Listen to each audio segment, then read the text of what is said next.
안녕하세요, 여빠 언니예요. 오늘의 여행지는 전라도인데요.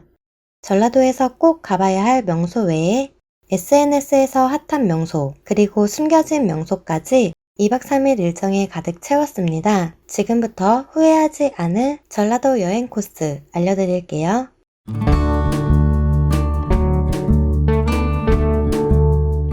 구 서도역은 남원에 위치해 있으며 1932년도에 지어진 오래된 목조 건물역이라고 합니다. 전국에서 가장 아름다운 역으로도 손에 꼽힌다고 하는 이곳은 드라마 미스터 선샤인에도 나왔으며 서도역 건물 뒤쪽으로는 역사를 뒤로한 철도를 볼 수 있었습니다. 서도역은 남원의 스냅샷 명소로도 유명하며 각기 다른 나무들을 따라 산책하기에 좋았어요. 저도 이곳에서 사진을 남겨보았는데요. 서도역을 배경으로 한 컷, 그리고 철도 길에서의 사진 한 컷을 남기고 나왔습니다. 광안루원은 이도령과 춘향이의 고결한 사랑 이야기가 얽혀있는 곳으로 입장료는 성인 3,000원, 청소년 2,000원, 어린이 1,500원이 있었습니다. 이곳은 광안루와 호수, 정자 등을 통틀어 광안루원이라고 하며 명승제 33호로도 지정되어 있는 곳이라고 합니다. 광안루원에 입장하면 오래된 버들나무들 사이로 관광로가 이어져 있으며 드라마 왕이 된 남자의 촬영지도 볼 수 있었어요. 또한 광안루 앞에 이도령과 춘향이가 만났다는 오작교도 볼 수 있었는데요.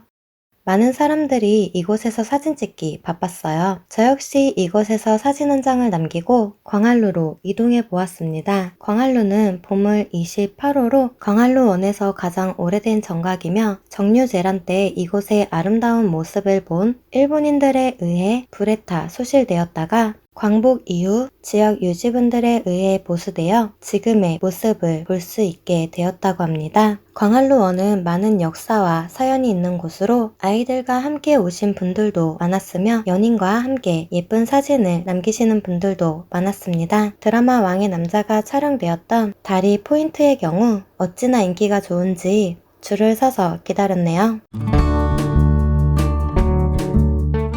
지리산 치즈랜드입니다. 이곳은 SNS에서 인생사진 남기기 유명한 곳으로 구례에 위치해 있었는데요. 4월 초를 전후로 수선화가 예쁘게 핀다고 해요. 저희가 갔을 때는 수선화는 보지 못했지만 초록길과 초원만으로도 너무 예쁜 곳이었습니다. 이곳의 입장료는 무료였으며 산길을 따라 올라가면 치즈랜드를 한눈에 볼 수 있는 전망대를 만날 수 있었어요. 이곳은 SNS에서 한국의 스위스라고 알려지고 있는데요.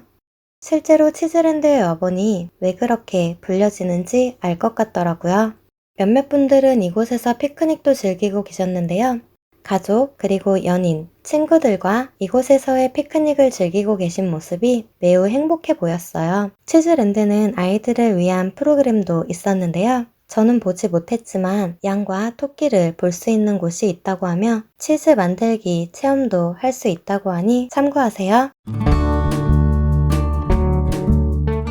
천은사로 가봅니다. 지리산 길목의 아름다운 사찰로 알려져 있는 이곳은 828년 인도 승려인 덕운선사가 감노사라는 이름으로 창건 후 원인모를 화재가 여러 번 발생하여 조선 4대 명필의 한 사람인 원교 이광사가 지리산 천은사라는 글씨를 물 흐르듯한 채로 써서 걸었더니 이후 불이 나지 않았다라는 설이 있는 곳입니다. 일주문을 지나 계속 길을 걷다 보면 수옥루를 만날 수 있는데요. 사실 이곳은 연인이나 젊은 친구분들 사이에서 수옥로에서 찍은 사진이 핫해지면 많은 방문을 하는 곳인 것 같았어요. 저 역시 한 컷의 사진을 남긴 후 사찰을 보러 가보았습니다. 몇 개의 계단을 올라가다 보면 사찰의 건물을 볼 수 있는데요. 여러 번 불에 타 없어지고 새로 만들기가 반복된 곳이라고 하지만 사찰의 느낌은 여전히 예스럽고 포근했습니다. 점심 식사를 하기 위해 섬진강 제첩국수에 왔습니다. 인별그램의 뷰 맛집으로 알려진 이곳은 섬진강을 바라보며 음식을 맛볼 수 있는 곳으로 공휴일의 경우 약 1시간에서 2시간의 대기시간이 있는 곳이었어요. 야외의 경우 테이블이 몇 개 없어 많은 분들이 개인적으로 돗자리나 캠핑 테이블을 챙겨 오셔서 섬진강 제첩국수를 맛보고 계셨는데요. 국수의 경우 8,000원, 전병과 도토리묵 무침은 만원에 판매하고 있었습니다. 저희는 제첩 국수와 전병, 그리고 도토리묵을 주문했으며 개인적으로 맛은 괜찮았어요. 이곳은 맛보다는 섬진강을 배경으로 인증샷 한 장 남기기 위해 많이들 오셨는데요. 저도 인증샷 안 남길 수 없겠죠? 다음 장소 사성암입니다. 사성암은 구례 중마리 오산 꼭대기에 위치해 있으며 드라마 더킹 촬영지로도 알려져 있는 사찰이에요. 이곳은 마치 CG와 같은 아름다운 풍경으로 시청자분들의 궁금증을 사던 장소인데요. 오산 정상 부근의 절벽에 지어진 곳으로 작지만 아름다운 사찰이었습니다. 사찰을 올라가는 돌계단 옆으로 많은 분들의 소원이 적혀있는 금빛의 소원지도 볼 수 있었으며 한 분 한 분의 간절함도 느껴지는 곳이었습니다.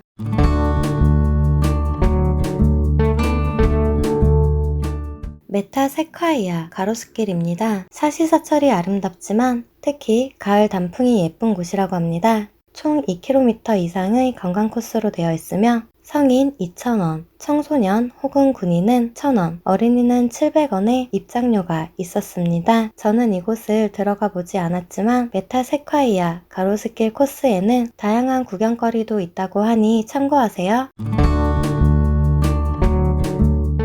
담양 여행 중 빼놓을 수 없는 코스, 메타 프로방스입니다. 프랑스 남부 지역에 있는 프로방스를 그대로 옮겨놓은 듯한 관광지로 마치 해외에 온 듯한 느낌을 주는 곳이었는데요. 입장료가 없으며 단지 내에 카페, 아울렛, 식당 등 다양한 볼거리와 먹거리가 있었습니다. 또한 저는 오전에 방문했는데 색색의 조명들을 보니 저녁에 방문해도 또 다른 분위기의 메타 프로방스를 느낄 수 있을 것 같더라고요. 이곳은 어디를 배경으로 해도 예쁜 사진을 건질 수 있었는데요. 단지 전체가 담양의 포토존 같았어요. 담양 여행을 계획하신다면 메타 프로방스는 꼭 방문해보세요.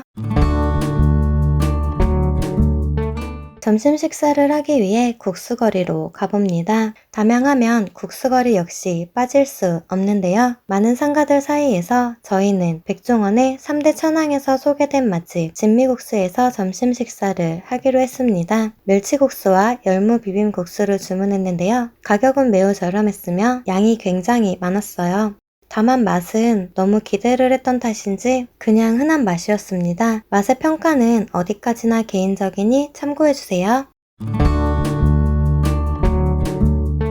관방재림입니다. 이곳은 중로권과 국수거리 부근에 있었으며 개인적으로 낮보다는 밤이 예쁜 곳이었던 것 같습니다. 또한 계절에 따라 다르겠지만 5월 기준 저녁 8시경에 이렇게 예쁜 달 모양의 조형물도 볼 수 있었으니 참고하세요. 8시 전의 모습과 이후의 모습입니다. 이곳을 들린다면 사진은 무조건 찍고 와야겠죠?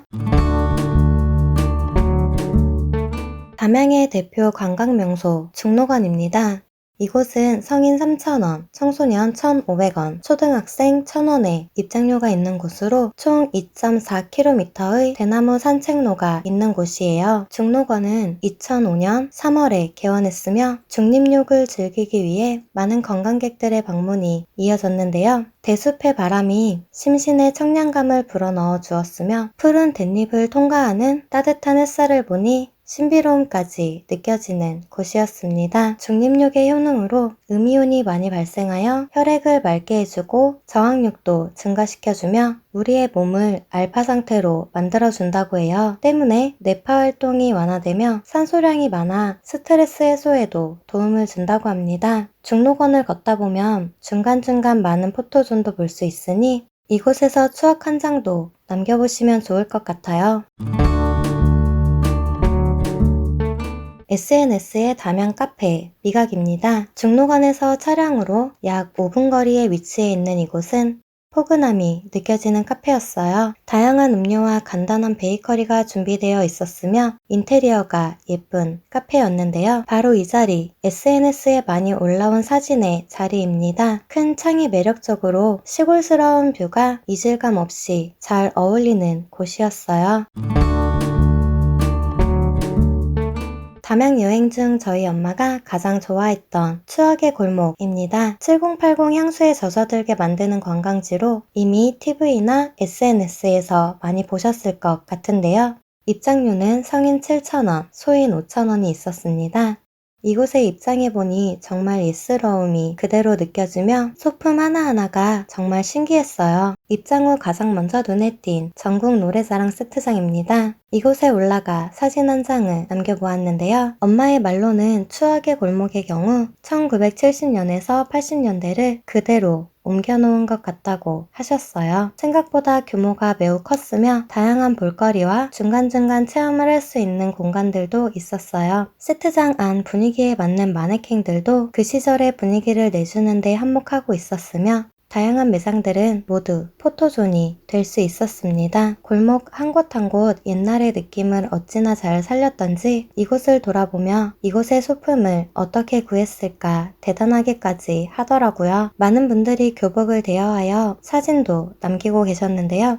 기회가 되신다면 이곳에서는 꼭 교복을 입고 사진을 찍어보시면 좋을 것 같아요. 제가 영상에서 보여드리는 부분은 일부분의 짧은 영상이지만 추억의 골목, 정말 다양한 공간에 볼거리가 많았던 곳이었습니다. 저녁을 먹기 위해 소뚜껑, 닭도리탕이 유명한 삼거리 농원으로 가보았습니다. 이곳은 오픈한 지 얼마 되지 않은 곳이라고 하는데요. 벌써부터 퍼포먼스 때문인지 SNS에서 알려지고 있더라고요. 사실 저는 이곳의 영업시간이나 정해진 룰을 모르고 방문했었는데요. 이곳은 오전 11시부터 오후 3시까지 25마리, 오후 3시부터 5시까지 25마리만 판매한다고 합니다. 닭도리탕은 외부에서 조리되며 조리가 끝나면 자리로 가지고 와서 먹기 좋게 덜어주셨어요. 이곳은 내부 자리 말고 외부에도 자리가 있었는데요. 외부 자리의 경우 오전 일찍 오셔서 미리 대기표에 이름을 적고 가신 분들이 많다고 하더라고요. 어디까지나 일하시는 분의 말씀이셨으니 참고 부탁드려요. 가격은 3, 4인분의 양이 55,000원으로 관광지 치고 비싼 가격은 아니었어요. 음식은 분위기도 중요하지만 맛도 중요하겠죠? 개인적으로 이곳의 닭도리탕 맛은 매운맛은 없었지만 약간의 달달함과 쫄깃한 식감의 닭의 맛이 누구나 이질감 없이 먹을 수 있는 맛이었습니다.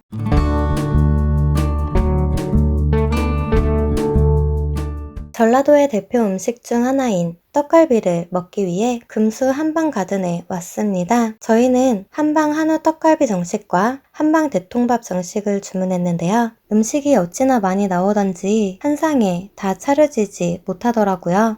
이것저것 많은 가짓수의 음식에 놀랐고 맛에서 또 한 번 놀랐는데요. 개인적으로 떡갈비도 맛있었고 조기도 맛있었습니다. 대부분의 반찬들도 입맛에 맞았으며 남김없이 다 먹고 나왔어요. 가격은 한우 떡갈비 정식이 1인 27,000원, 대통밥 정식이 1인 11,000원으로 떡갈비 정식의 경우 저렴한 금액은 아니었지만 음식을 먹어보니 아깝지 않은 금액이었습니다. 이곳은 상하농원입니다. 동물과 교감하기 좋았던 장소로 대인 8,000원, 소인 5,000원의 입장료가 있었어요. 상하농원에는 다양한 체험을 할 수 있는 곳들이 많았으며 허브와 나무, 꽃 등의 많은 식물들을 입구에서부터 만나볼 수 있었습니다. 입구를 지나 산 쪽으로 올라가다 보면 양과 염소 등의 동물도 있었으며 동물에게 먹이를 줄 수도 있었어요. 개인적으로 상하농원은 이번 여행 중 제 기억에 가장 많이 남는 장소인데요. 싱그러운 푸릇푸릇한 느낌과 이국적인 건물의 느낌이 마치 국내가 아닌 해외에 온 듯한 느낌을 많이 받았던 곳이었어요. 알록달록 예쁜 느낌이 아닌 자연과 하나 되는 이국적인 느낌의 상하농원. 정상에서 바라본 상하농원의 모습은 아직도 눈앞에 생생한데요. 사진을 찍을 수 있는 포인트가 많아 많은 추억을 남기고 왔습니다.